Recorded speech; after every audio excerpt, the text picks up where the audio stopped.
Am I the a-hole for choosing to live with my mom and have only court-ordered contact with my dad, even though my dad thinks I should side with him because he blames my mom for my half-sister's death?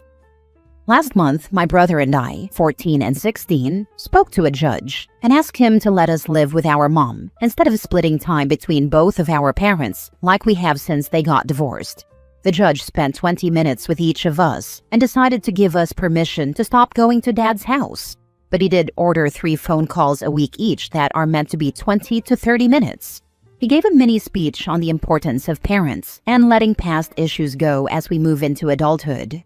My dad hadn't realized when Mom took him back to court that we were in on it. He didn't know we'd asked the judge to let us live with Mom. When he figured it out, he had an outburst in court and tried to confront us and Mom after we left the courtroom. Mom told us to keep walking, and she stepped between Dad and us so he wouldn't try to stop us from leaving. Those phone calls are annoying. My dad uses them to ask why we'd choose Mom and how we could abandon our family after everything Mom has done. He accuses Mom of parental alienation and doesn't believe us when we say she never said anything bad about him or Heather, his wife, or our half-siblings. He doesn't believe us, and he always brings it back to Mom's responsibility for my half-sister's death 9 years ago. Not sure how much background you need, but here's the important stuff. Dad cheated on Mom with Heather. Mom found out and divorced Dad. I was 3 and my brother was 1. Heather and my dad tried to have kids, and she had 3 miscarriages. Then Heather's 4th pregnancy went better, but she went into really early labor and my half-sister was a preemie. My dad and Heather had a lot of money issues, and they started a GoFundMe to help them cover costs and everything. My mom won a car in some local competition and sold it for the money. Dad knew about it or found out online and asked Mom for the money. My mom said no and refused to donate to the GoFundMe too. My dad and Heather ended up missing a lot of rent deadlines, and then my half-sister died. My dad and Heather always blamed Mom for it. They said if she had been less selfish and had put aside her hatred for them and helped by donating money, or letting them borrow the money she got for the car, my half-sister would have lived.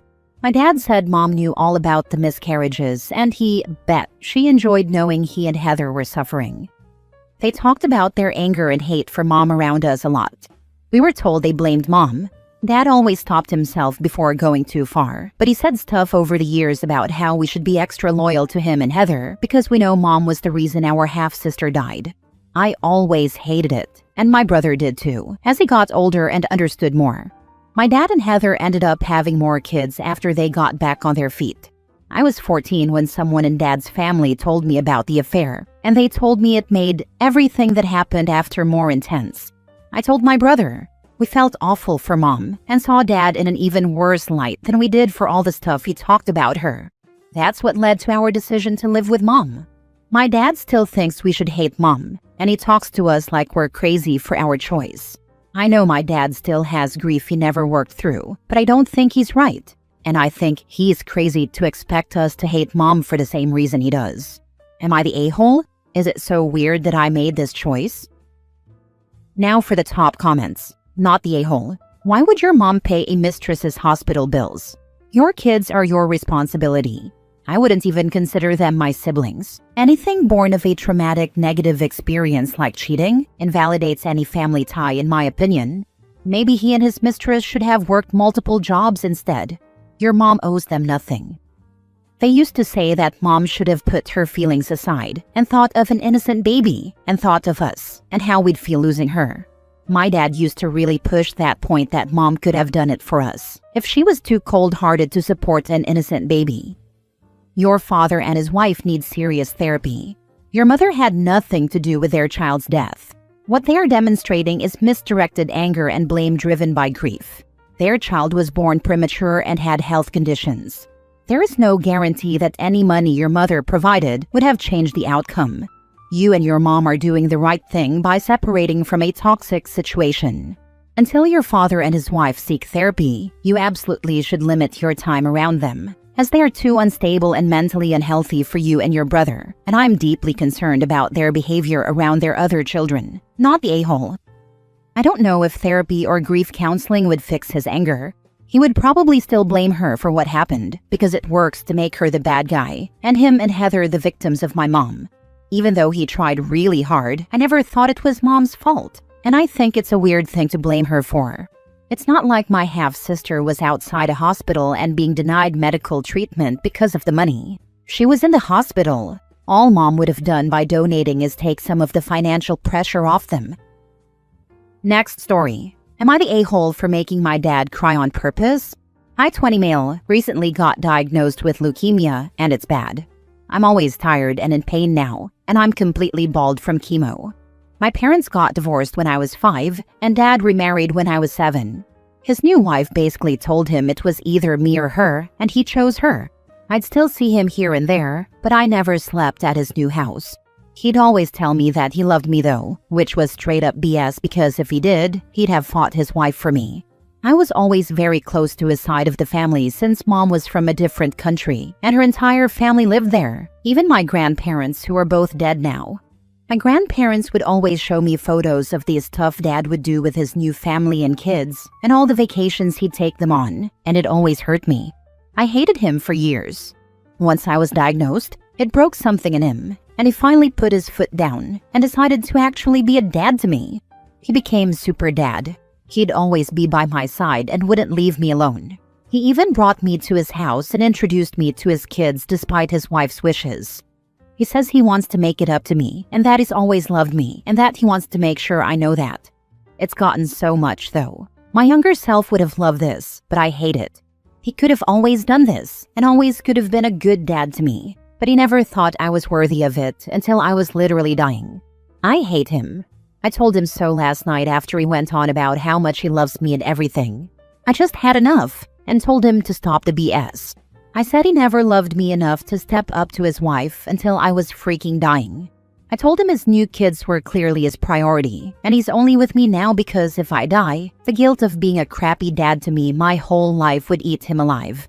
He was crying by that point and begging me to stop, but I didn't. I told him how much I hated him when I was with my grandparents and when they'd tell me about all his vacations and activities with his real children. I hated all of them, him, his wife, and his children, because he saw them as more worthy of him than me my entire life. When I finished ranting, he was full-on sobbing, and his wife ended up kicking me out and calling me a bastard. My mom and stepdad say I went too hard on him, and that he's really struggling with everything.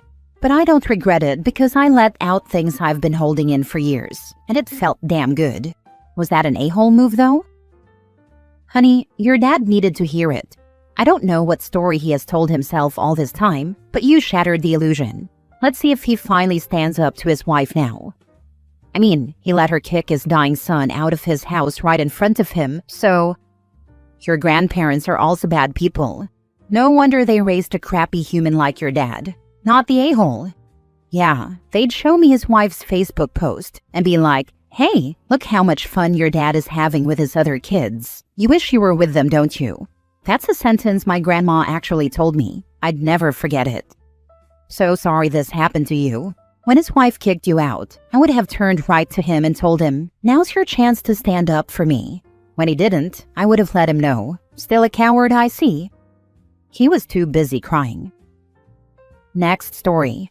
Am I the a-hole for not accepting my dad lashing out at me because I didn't honor his late wife when I graduated? My dad's been a widower twice now.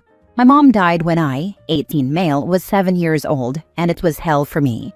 Mom had cancer, and the last 2 years she was alive. She was so sick and wasted away to nothing.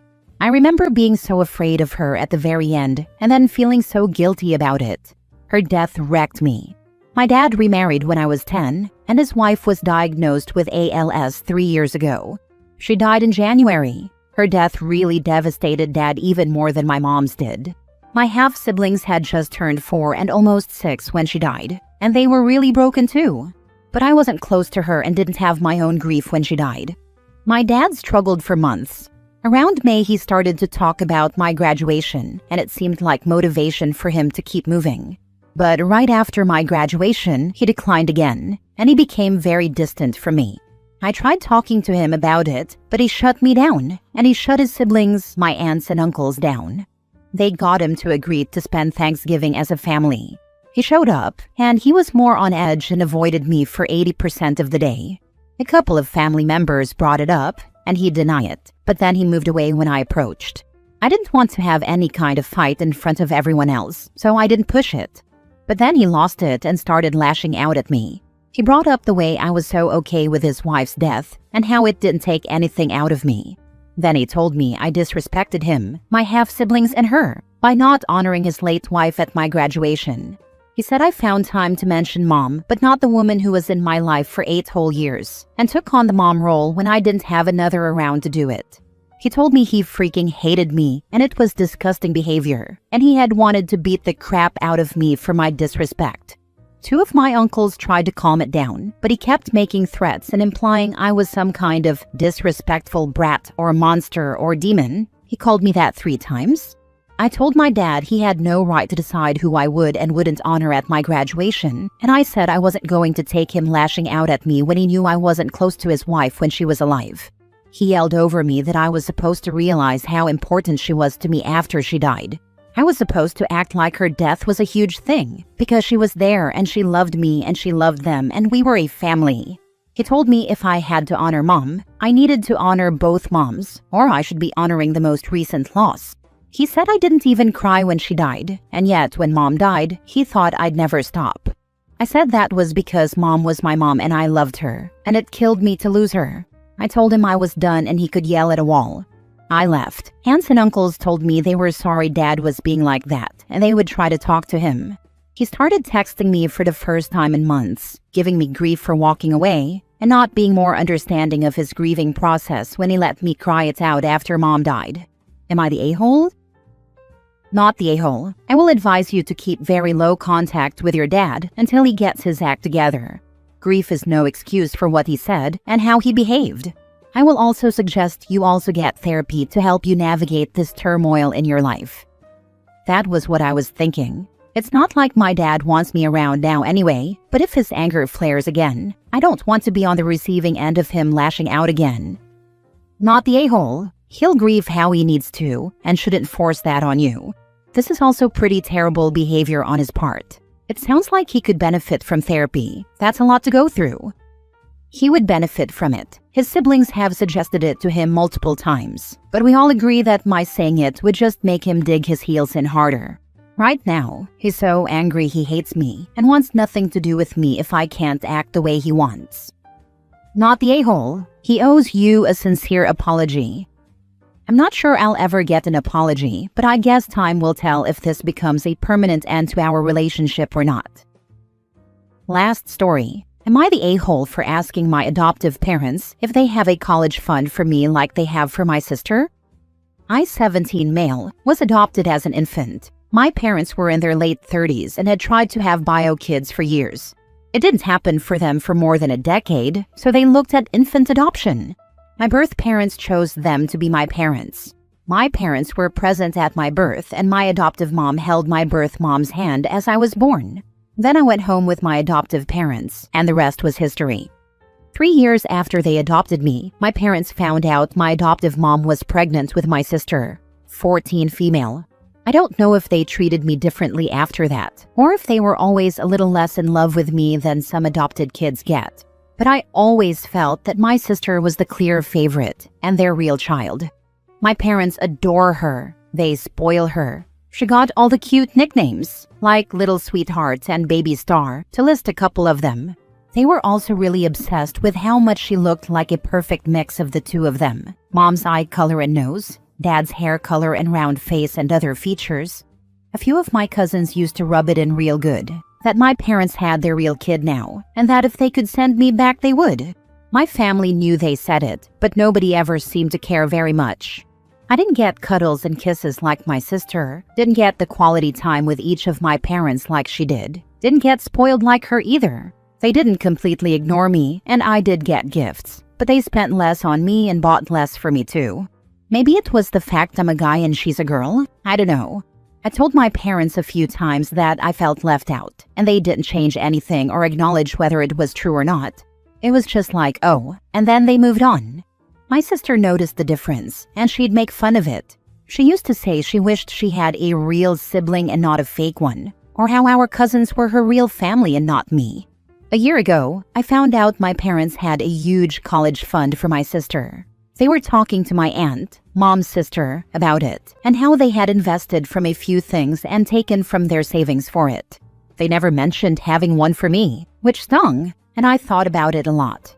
I got asked in school if I had money or would get help from my parents for college, and I never knew what to say. I told them I didn't think so, and then financial aid was discussed. I reached out to my birth parents a few months ago, too. My parents gave me their names and info they had, and they don't want a relationship with me. My parents said they expected as much, but figured it wasn't their place to say. They didn't comfort me or anything, and my sisters said I had 4 parents who didn't want me, so I must be broken. 2 weeks ago, my parents asked me to speak to my guidance counselor about how busy they are, and tell her she should talk college stuff with me and not them. I figured she wanted to find out about the money, and that's why she wanted to talk to them. It got to me, and I asked them if they had a college fund for me like they have for my sister. They asked me how I knew about it, and then got mad at me for asking the question. I asked them why they'd make sure she has one but not me, when I'll be going to college first, and they asked me why I was asking questions that are none of my business. It made me feel like crap. And since that day, there's been a whole lot of tension in the house, and my sister is rubbing it in that she gets a college fund and I don't. My parents never said either way, but not saying anything is basically an answer, right? Am I the a-hole? Not the a-hole. It is 100% your business whether or not you have a college fund, and the fact that your parents are trying to tell you it's not is frankly quite bizarre. Whether they do or don't could drastically impact your life. They chose to be your parents the moment you were born. They don't get to just back out of important responsibilities that come with having a kid just because they had another one, and I'm so sorry that they're enabling the behavior from your sister and cousins. It is weird, but I think it's another way for them to not outright reject me as their son, but to not answer the question either. So instead of saying yes or no, they say it's none of my business, which kind of felt worse. Do you have extended family you could reach out to? You mentioned cousins. Could your aunts and uncles help you?